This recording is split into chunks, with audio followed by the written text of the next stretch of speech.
we've got to talk now to Mike Neville. He's former Metropolitan Police Detective Chief Inspector. And Mike, we have way too many police stories to talk to you about because we don't work in the Home Office, so we're not going to be writing emails complaining about our boss asking us a question. We're going to talk about actual policing on the streets. In the last few minutes, we've had London's Tower Bridge being closed after motorists have clashed with Just Stop Oil protesters, and basically people are saying we've had enough. We have had enough, and pulling protesters out of the way. And I think we've got some of that footage that we can actually show. People basically saying they've had enough. And goodness knows what has been going on in Cardiff. I want to ask your thoughts on this. A riot, for all intents and purposes, broke out in Cardiff last night. A car crash happened at 6 o'clock. It was emerged this morning, very sadly, that 2 teenagers died in that car crash. Emergency vehicles came to the scene. They were attacked by people. Cars set alight. An emergency vehicle windscreen was smashed. Objects thrown at the police. People reportedly digging up paving slabs to throw at the police. Fireworks thrown. We're showing some of that footage now. Really, this riots went on all overnight for hours on end, involving many dozens of people. At least 6 police vans, riot vans, police were called to the scene with dogs to try and disperse people. That is still an ongoing issue. Mike, tell us what you make of those scenes in Cardiff. Well, obviously it's terrible if 2 young lads have been killed, but what this tends to show is that how policing has retreated from these sort of council estates that you can see there.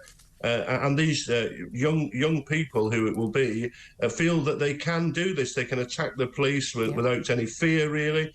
And the residents on that estate, especially the elderly ones and disabled, are just left. It's a lawless place. And these sort of explosions happen. There's a trigger, whether it was a police chase or not. We'll find that out later.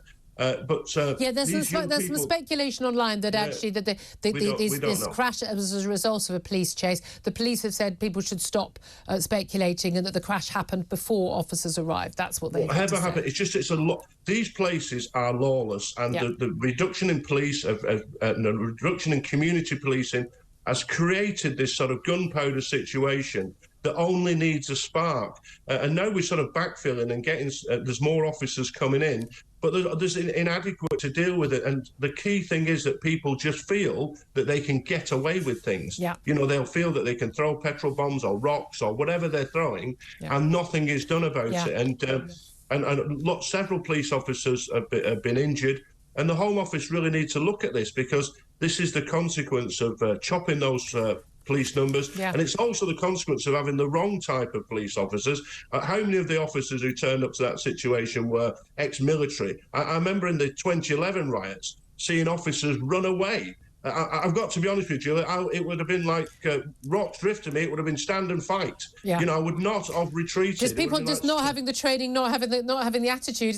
But the interesting thing at the other side, you've got Just Stop Oil protests on London Bridge. People trying to get to work. 9:15 in the morning, and people think the police aren't on their side. So the police aren't stopping the lawlessness, but when law-abiding people are trying to get to work to pay the bills, they for the police aren't on their side either. We've also got figures today showing that vehicle thefts are up 25%. Criminals using high-tech methods to steal now, rather than some of the low-tech, just smashing the window, taking the car radio and the like. And this is the thing: do people even bother calling the police when something like this happens now? Because the police now regard this as low-level crime. Well, the only reason they call the police, Joe, is because of its insurance matter. The insurance matter will pay out. That's why people no don't one call investigates. But no, for petty damage, they won't call the police. When your car gets nicked, you will. What you find, though, is that the criminals are often, 10 steps ahead in terms of technology. The police aren't there. But the other damning fact is that only 1 out of 30 car thieves is actually caught. So if you're a car thief, you can think you've got very, very good odds of simply getting away with stealing the car. And they do. And that's a consequence. Well, that's it. Time is very short, so apologies for rushing you. I wish we had more time. But this is the thing that I think people find very frustrating. British police officers will be over in Portugal today. There's a fresh search for, let's say, the body of Madeleine McCann, and it's going to be at a reservoir. This was about 30 miles from where she disappeared in 2007 in Praia de Luz on the Algarve, just shortly before her 4th birthday. And this is somewhere which is a location that was a favourite location of the convicted rapist, Christian Bruckner, who is suspected of her murder. The German police are working with the Portuguese police, but British officers will be there. This search is going on, It is so long now. It is so long since she disappeared. It's awful. It's a tragic story, 15 years. But the police resources, the public resources that have gone into this, and now a search for a body, not even a search for a live little girl. A lot of people would just say this is the wrong way to spend public money. I don't know. We're still searching for the body of Keith Bennett. His mother died from the Moors murder. After the Moors murders, it was my children, and I expect the same. So I don't think people say that. I think this mystery needs solving, but it all seems to be driven by Hans Wolters, the Brunswick prosecutor, who promised that there was concrete evidence, his phrase, 18 months ago, and it's still not come up. So I think Herr Wolters is getting a bit desperate. I hope this mystery is solved. I hope she's found alive.